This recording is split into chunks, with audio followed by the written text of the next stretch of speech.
지금 우리는 무슨 절기예요? 대림절. 대림절은 주님 오심을 기다리는 절기입니다. 그렇다면 여러분은 지금 어떤 주님을 기다리고 계십니까?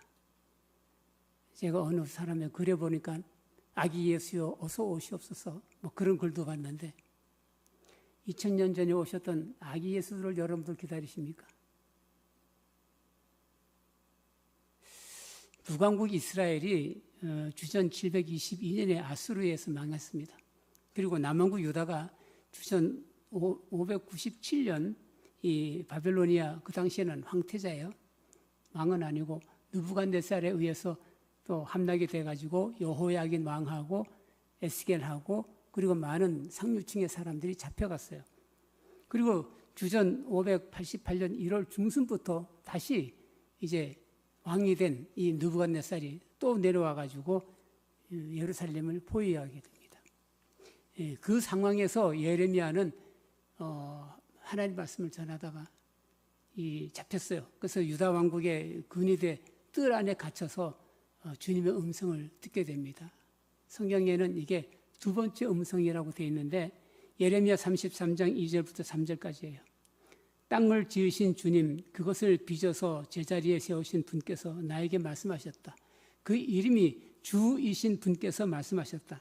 너가 나를 부르면 내가 너에게 응답하겠고 내가 모르는 크고 놀라운 비밀을 너에게 알려주겠다라고 말씀하십니다. 이럴 때 우리는 주이신 분께서 응답하시고 알려주시는 이 크고 놀라운 비밀을 우리가 생각하는 그런 비밀이나 아니면 우리의 기도에 대한 응답이라고 생각을 하게 됩니다. 그런데 이것은 예루살렘과 유다의 회복에 더하는 말입니다. 하나님께서 그들을 데리고 바벨로니아를 갔어요. 그리고는 그들을 내가 다시 데리고 돌아오겠다. 하나님께서 데리고 가시고 하나님께서 다시 데리고 오신다는 거예요. 그러면 이 돌아온 사람들을 위해서 내가 다윗 가문 중에 한 왕을 세우겠다. 그 약속입니다. 예레미야 33장 14절부터 17절을 보게 되면 나 주의 말이다. 보아라, 내가 이스라엘 가문과 유다 가문에 약속한 그 복된 약속을 이루어 줄 그날이 오고 있다. 그때 그 시각이 되면 한 의로운 가지를 다윗에게서 돋아나게 할 것이니 그가 세상에 공평과 정의를 실현할 것이다. 그때가 오면 유다가 구원을 받을 것이며 예루살렘이 안전한 거처가 될 것이다. 사람들은 예루살렘을 주님은 우리의 구원이시다 하는 이름으로 부를 것이다. 나 주가 말한다. 이스라엘 민족의 왕자에 앉을 사람이 다윗에게서 끊어지지 않을 것이다. 그러니까 이분이 여러분이 얘기하고 있는 메시아입니다. 그들이 그렇게 기다리는 메시아입니다. 그리고는 주전 587년에 또 바벨로니아가 예루살렘을 점령하고 예루살렘 성전을 완전히 파괴시켜버리고 그 안에 성전 기구들을 다 가지고 가버렸어요.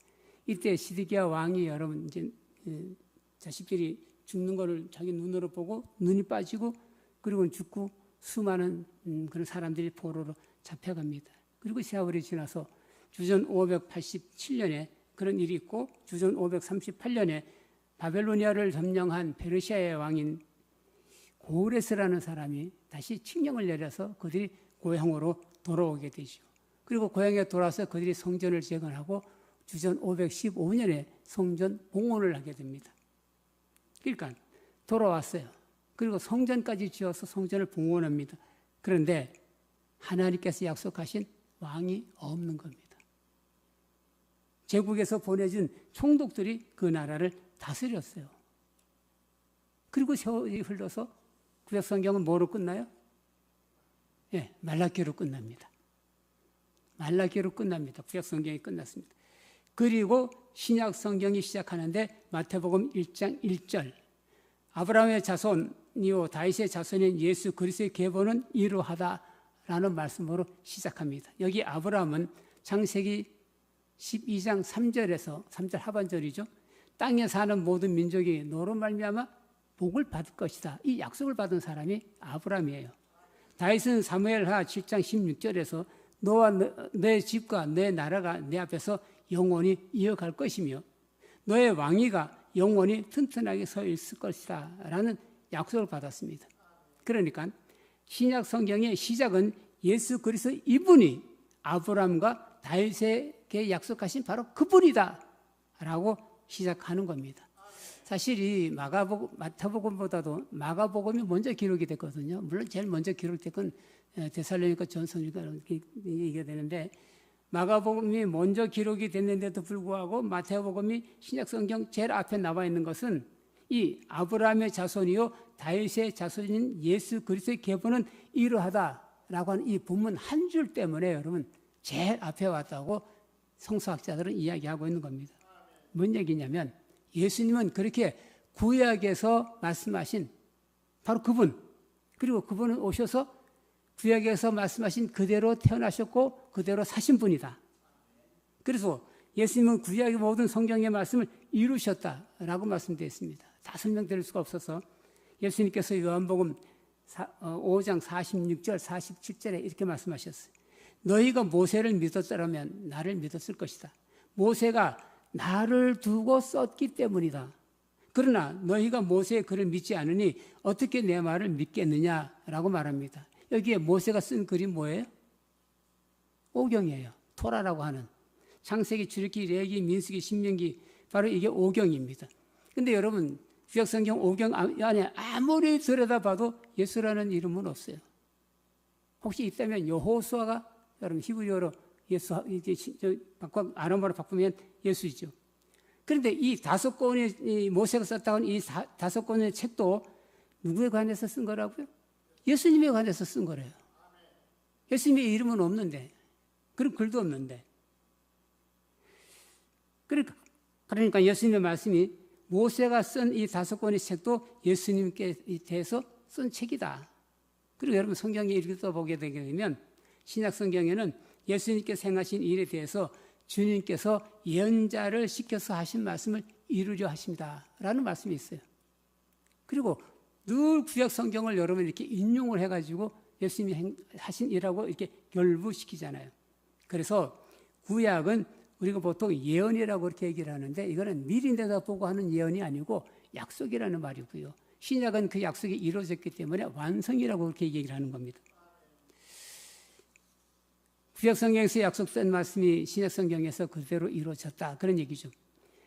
그래서 어떤 사람들은 구약에 보면 예수 믿고 구원받는다는 말이 없는데 뭐 구약의 왕들의 이야기들 다 있는데, 그래서 어떤 예수 믿지 않는 사람들이 예수 믿는 사람들 보고 자기네 나라 역사도 모르면서 이스라엘 역사를 그렇게 공부하고 있다고 핀찬 주기도 하는데, 우리 여러분 구약 성경을 읽어야 돼요. 왜?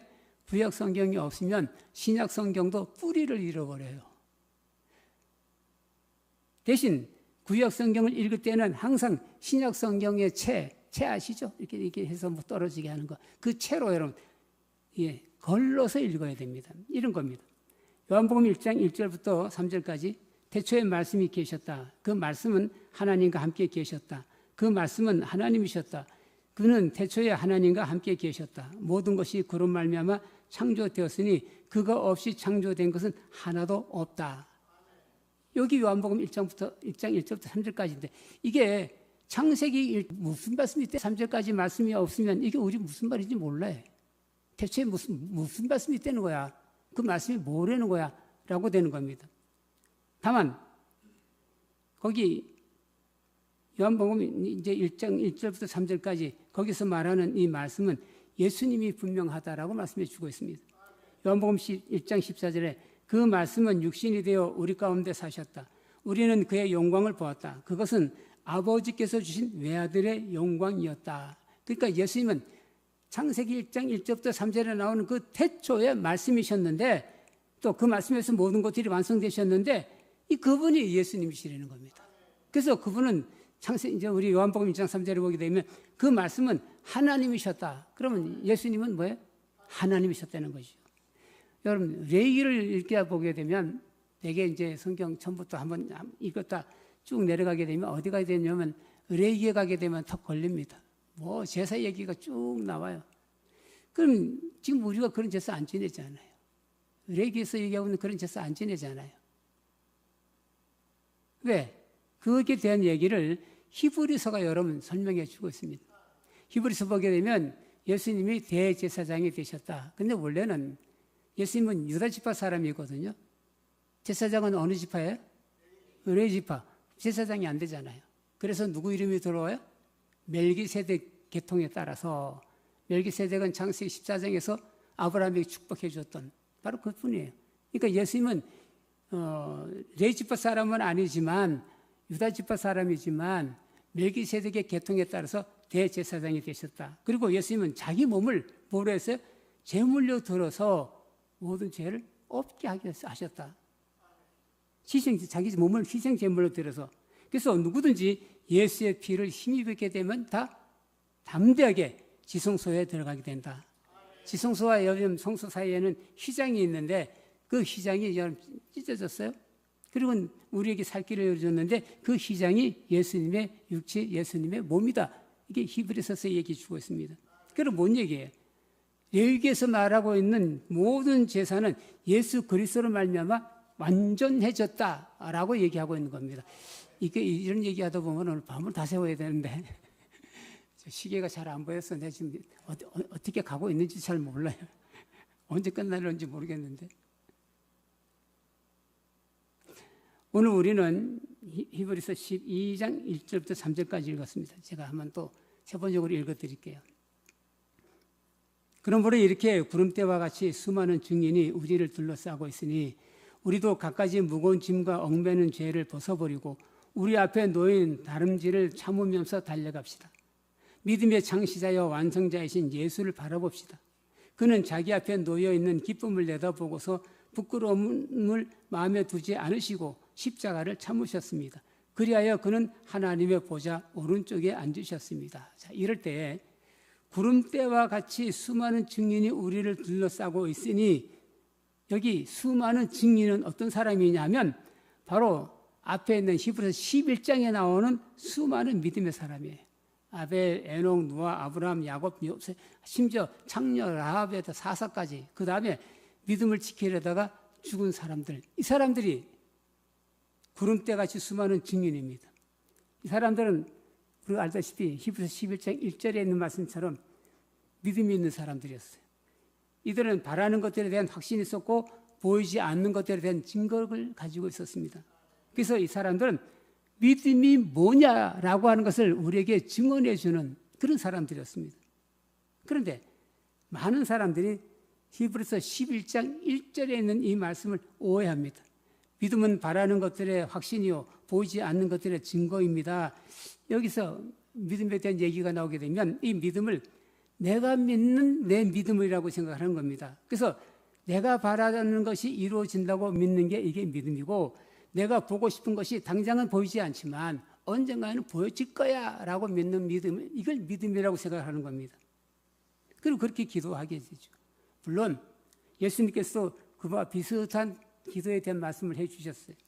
요한복음 14장 12절 14절 내가 진정으로 너에게 말한다. 나를 믿는 사람은 내가 한 일도 그도 할 것이요 이보다 더 큰 일도 할 것이다. 그것은 내가 아버지께로 가기 때문이다. 너희가 내 이름으로 구하는 것은 내가 무엇이든지 다 이루어 주겠다. 이것은 아들로 말미암아 아버지께서 영광을 받으시려는 것이다. 너희가 무엇이든지 내 이름으로 구하면 내가 다 이루어 주겠다. 이거 우리 굉장히 좋아합니다.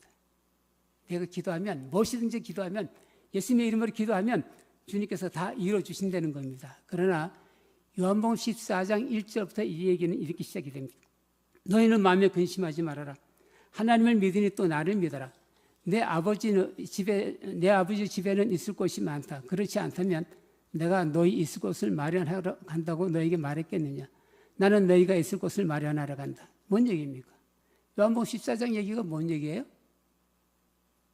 예수님이 가신다. 곧 죽음을 당하신다는 거예요. 죽은 다음에 다시 살아나실 것입니다. 그리고 아버지께로 가실 것입니다. 그러나 그 이야기를 듣는 제자들은 이게 뭔 얘기인지 모르는 거예요. 하여튼 가신대요. 그래서 근심합니다. 정말로 예수님께서 죽임을 당하시면 그들은 애통하고 절망할 것입니다. 그래서 예수님께서 이들에게 위로와 희망으로 주는 말씀이 바로 이 12절 14절이에요. 이런 겁니다. 너희가 내 이름으로 구하는 것은 내가 무엇이든지 다 이루어주겠다. 이것은 아들로 말미암아 아버지께서 영광을 받으시게 하려는 것이다. 너희는 무엇이든지 내 이름으로 구하면 내가 이루어주겠다. 그래서 여러분 우리는 예수 이름으로 구합니다. 밥 주세요, 떡 주세요, 뭐 주세요, 뭐 주세요. 그리고 끝말에 예수님의 이름으로 기도합니다. 그러면 되는 줄 알아요. 여기 무엇이든지 여러분 무엇이든지는 우리가 구하는 무엇이든지가 아닙니다. 예수님께서 우리의 기도를 다 이루어 주신 것은 우리가 예수님께서 하신 일을 하게 하고 그보다 더 큰 일도 하게 하려고 우리의 기도를 제자들의 기도를 들어주시겠다는 거예요. 예수님이 같이 계셨어요. 근데 그분이 하늘로 가셨어요. 근데 우리가 무슨 죄가 노려 여러분 예수님 하신 일도 하고 예수님 하신 일보다 더 큰 일을 하겠어요. 그거는 뭐예요? 우리가 기도하는 걸 그분이 들어주실 때 가능해요. 그래서 이 말씀 다음에 뭐가 따라오냐면 성령을 보내주겠다. 그러면 우리는 할 수 있잖아요. 그러면 믿음이라고 하는 것이 뭘까요, 여러분? 믿음. 제가 학교에서 가르치는데 어떤 권사님이 목사님 저는 믿음 달라고 기도합니다. 그래서 제가 물었어요. 권사님 하나님 믿으십니까? 믿는데. 예수 믿으십니까? 믿는데. 그러면 구원 받는 것도 믿습니까? 믿습니다. 그래서 그러면 믿는데 또 무슨 믿음을 달라고 기도하세요? 다른 믿음이 또 있어요? 있어요. 히브리서 11장에서 얘기하고 있는 바로 그 믿음을 달라는 거죠. 따라서 여기서 말하는 무엇이든지는 우리가 구하는 무엇이든지 아니에요.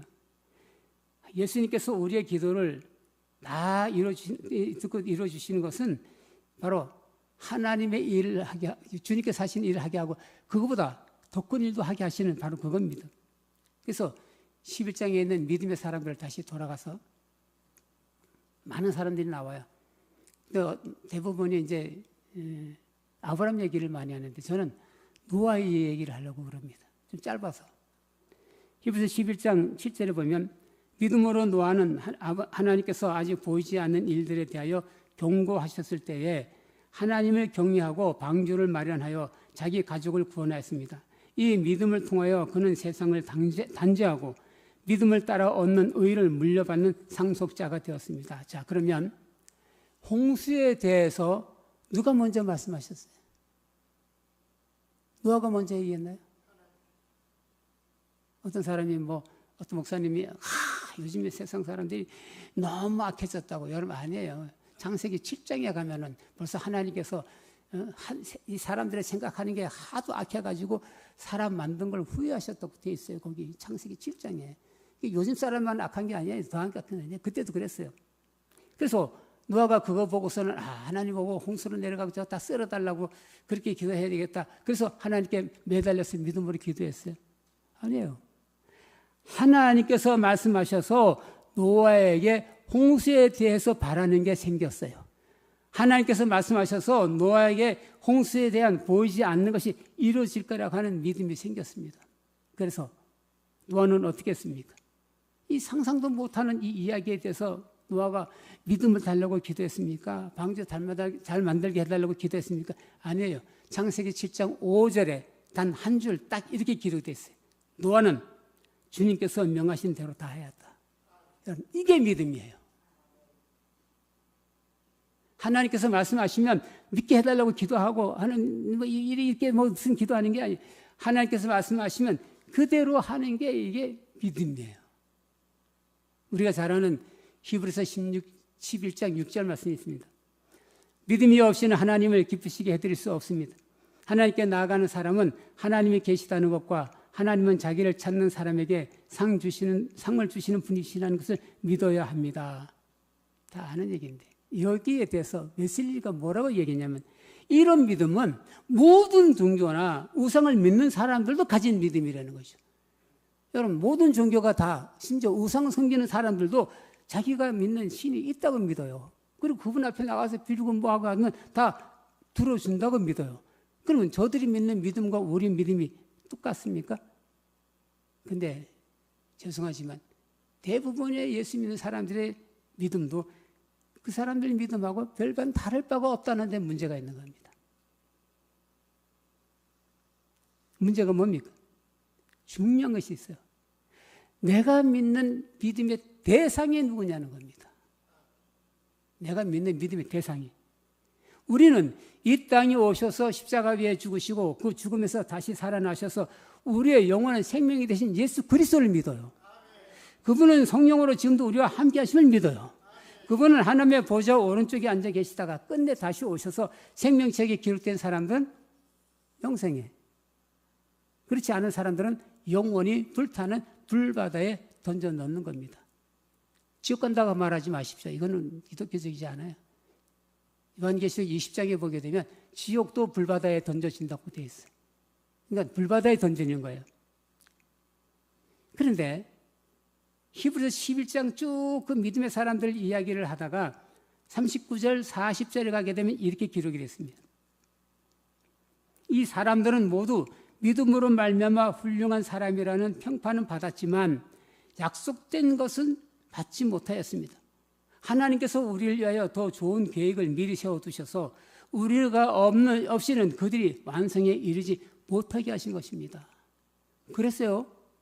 그들은 하나님을 믿었고 하나님 말씀에 순종했습니다. 그래서 그들은 하나님 말씀을 끝내 경험을 했습니다. 그래서 그 믿음으로 말미암아 야, 믿음이 참 좋은 사람이다라는 평판도 얻었습니다.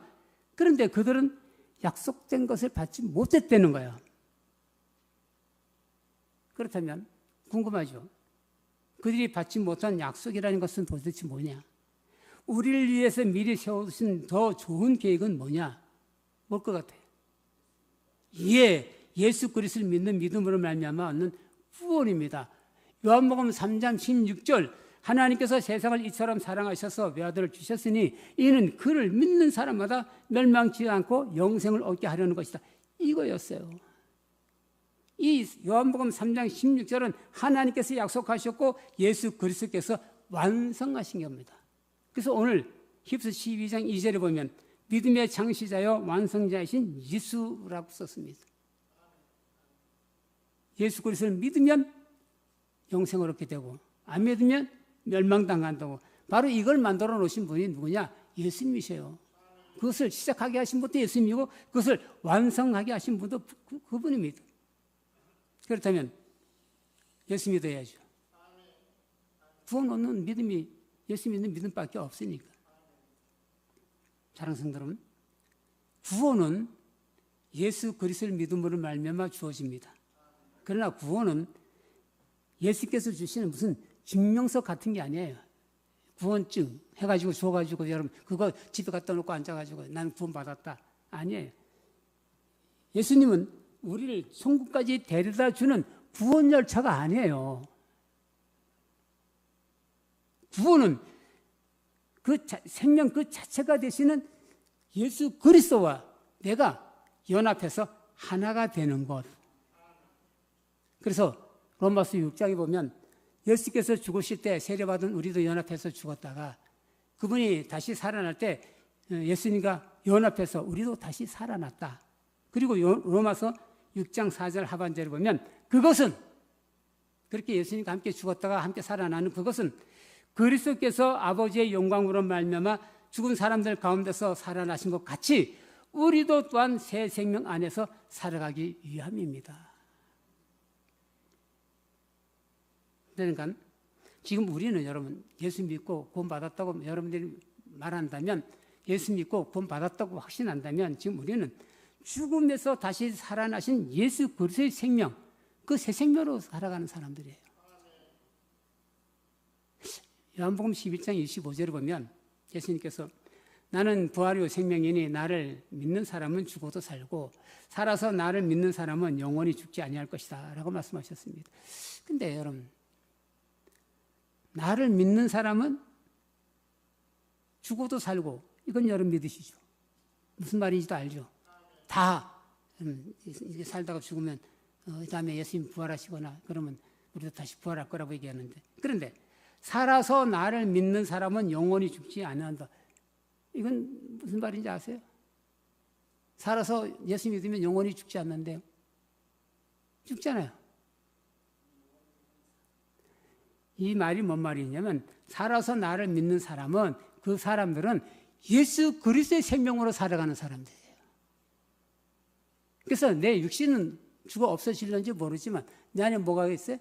예수 그리스도의 생명이 있어서 영원히 사는 겁니다. 그래서 이제 우리는 11장에 나오는 그 믿음의 사람들이 보여준 그 좋은 믿음 가지고, 믿음에 대해서 좋은 믿음이라고 평판받은 그들의 믿음을 가지고 뭐 하라고요? 예수 그리스도를 바라보라. 예수 그리스도 바라보라. 근데 이럴 때 바라본다는 얘기는 그냥 이렇게 바라보거나 아니면 기다리는 건 그런 것 아니에요. 이제는 갖가지 무거운 짐인 율법과 율법을 어김으로 말미암아 우리를 힘들게 하는 죄를 벗어버리고 우리 앞에 놓인 다름질을 참으면서 달려가라고 그렇게 말씀하고 있습니다. 그런데 우리 앞에 놓인 다름질이 여러분 뭡니까? 뭘 보고 달려가라는 거예요? 도대체 어디를 향해서 달려가라는 거예요? 어떻게 달려가라는 거예요? 그래서 바울은 빌립보서 3장 12절 14절에 이렇게 말합니다. 나는 이것을 이미 얻은 것도 아니며 이미 목표점에 다다른 것도 아닙니다. 그리스도 예수께서 나를 사로잡으셨으므로 나는 그것을 붙들려고 쫓아가고 있습니다. 형제 자매 여러분, 나는 아직 그것을 붙들었다고 생각하지 않습니다. 내가 하는 일은 오직 한 가지입니다. 뒤에 있는 것은 잊어버리고 앞에 있는 것을 향하여 몸을 내밀면서 그리스도 예수 안에서 하나님께서 이로부터 부르신 상을 받으려고 목표점을 바라보고 달려가고 있습니다. 아마 여러분 이 본문 많이 읽었을 거예요. 우리 알다시피 바울은 예수님을 만난 이후로 오로지 복음을 전했습니다. 바울은 예수 믿으면 구원받는다고 하니 확신을 가지고 여러분 예수 믿으면 구원받는다고 로마서에서 계속 강조하고 있습니다. 지금 우리식으로 말하게 되면 그는 예수 믿고 구원받은 사람일까요? 아닐까요? 예? 바울은 예수 믿고 구원받은 사람일까요? 아닐까요? 이러면 이제 분강사들이 이러면은 이제 야단친다. 여태 예수 믿고 구원도 받았느냐고. 그런데 여러분, 바울은 이미 얻은 것도 아니다. 목표점에 다다른 것도 아니다. 바울이 하는 일은 오직 한 가지, 그리스도 예수 안에서 하나님께서 이로부터 부르신 상을 받으려고 달려가고 있다라고 얘기했습니다. 진행형이에요. 과거 완료형이 아니에요. 지금도 달려가고 있다는 거예요. 그렇다면 그게 뭐겠습니까? 그거 바라보는 목표점이 뭐겠습니까? 바울은 빌립보서 3장 11절에 이렇게 말합니다. 그리하여 어떻게 해서든지 죽은 사람들 가운데서 살아나는 부활에 이르고 싶습니다. 여러분 왜 예수 믿으십니까? 왜 예수 믿으십니까? 그것은 죽은 사람들 가운데서 살아나는 부활에 이르기를 원했습니다. 그런데 여러분도 지금 바울과 같은 마음이에요? 어떻게 해서든지 죽은 사람들 가운데서 살아나는 부활에 이르고 싶다. 그런 마음을 갖고 있습니까?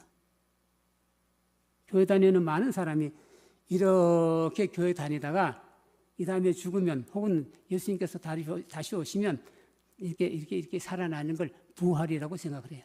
어떻게 해서든지 해요. 어떻게 해서든지 세상 사는 동안만큼은 잘 살다가 아프지 않게 편안하게 죽기를 원합니다. 그리고 예수 믿었다고 생각하면서 교회 왔다 갔다 하면 그렇게 될 거라고 말하고 있습니다. 그게 대부분 교회 다니는 사람들이 믿는 부활에 대한 믿음입니다. 본인하고 잘 생각해 보세요.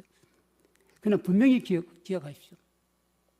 죽은 사람들 가운데서 살아나는 부활은 빌립보서 3장 20절에 그러나 우리의 시민권은 하늘에 있습니다. 그것으로부터 우리를 구주로 오시는 주 예수 그리스도를 기다리고 있습니다. 그분은 만물을 복종시킬 수 있는 권능으로 우리의 비천한 몸을 변화시켜서 자기의 영광스러운 몸과 같은 모습이 되게 하실 것입니다. 그러니까 부활은 그냥 죽었다가 다시 살아나는 거 그걸 얘기하는 게 아니에요. 부활은 그렇게 하늘로부터 오시는 예수 그리스도께서 우리의 비천한 몸을 예수 그리스도의 영광스러운 몸과 같은 모습으로 변화되게 하는 것, 그게 여러분 부활입니다. 바울의 목표가 그거였어요. 그래서 바울은 그 목표점을 바라보고 지금도 뭐 한다고요? 몸을 앞으로 내밀면서 달려가고 있다라고 얘기하는 겁니다. 여러분 이게 신앙생활이에요. 그렇다면 달려간다는 말은 또 뭐겠어요? 우리도 갖가지 무거운 짐과 얽매인 죄를 벗어버리고 우리 앞에 놓인 다름질을 참으면서 달려갑시다. 도대체 이 예배는 우리를 보고 도대체 어떻게 하라는 얘기일까? 여러분, 우리가 교회 다니는데 여러분 몇 다니십니까?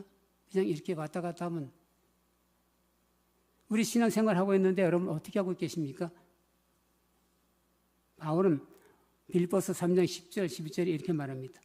내가 바라는 것은 그리스도를 알고 그분의 부활의 능력을 깨닫고 그분의 고난에 동참하여 그분의 죽으심을 본받는 것입니다. 그리하여 나는 어떻게 해서든지 죽은 사람들 가운데서 살아나는 부활에 이루고 싶습니다.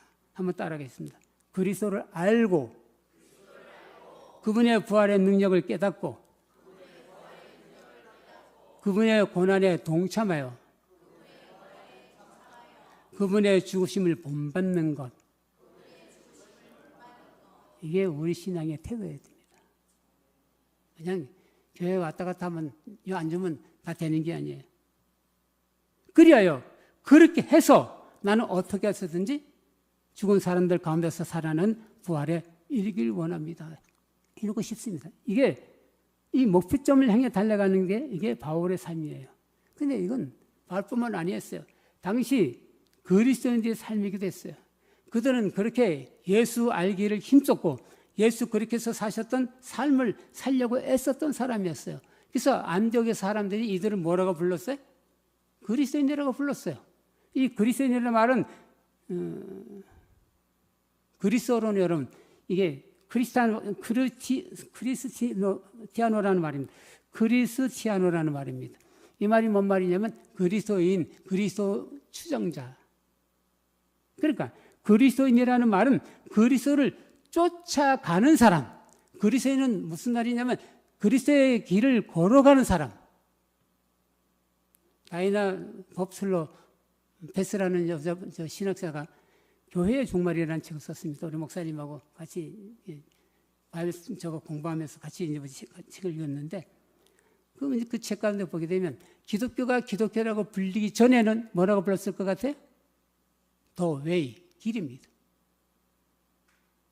그러면 예수 믿는 사람들은 뭐였어요? 길의 사람이라고 불렀어요.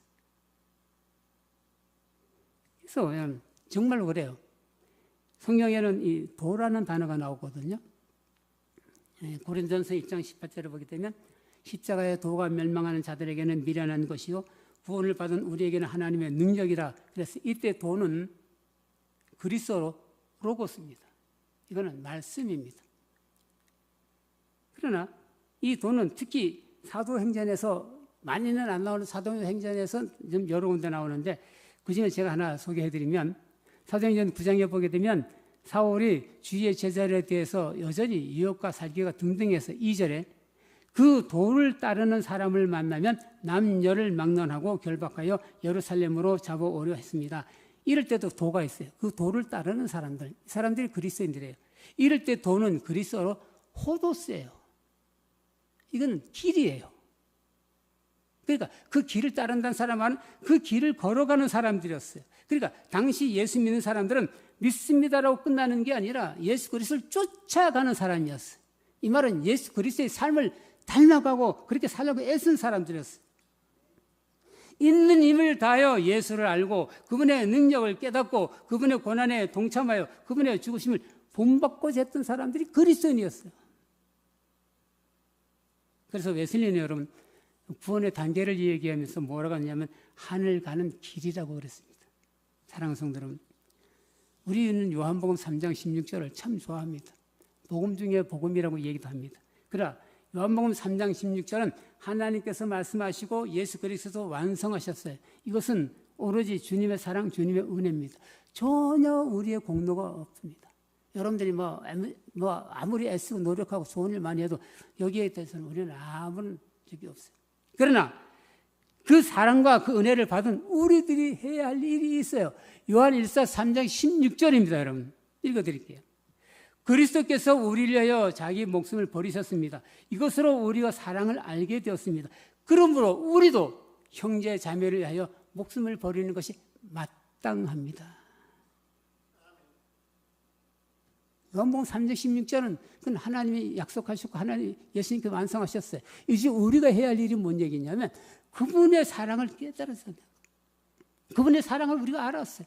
그분의 사랑을 우리가 경험을 했어요. 그러면 우리가 형제 자매를 위하여 목숨을 버리는 것이 마땅하다. 그게 예수 그리스도의 삶을 살아가는 겁니다. 그래서 예수님께서 요한복음 15장 15절에 뭐라고 했어요? 내 계명은 이것이다. 내가 너희를 사랑한 것 같이 너희도 서로 사랑하여라. 예. 예수님께서 먼저 우리를 사랑하셨어요.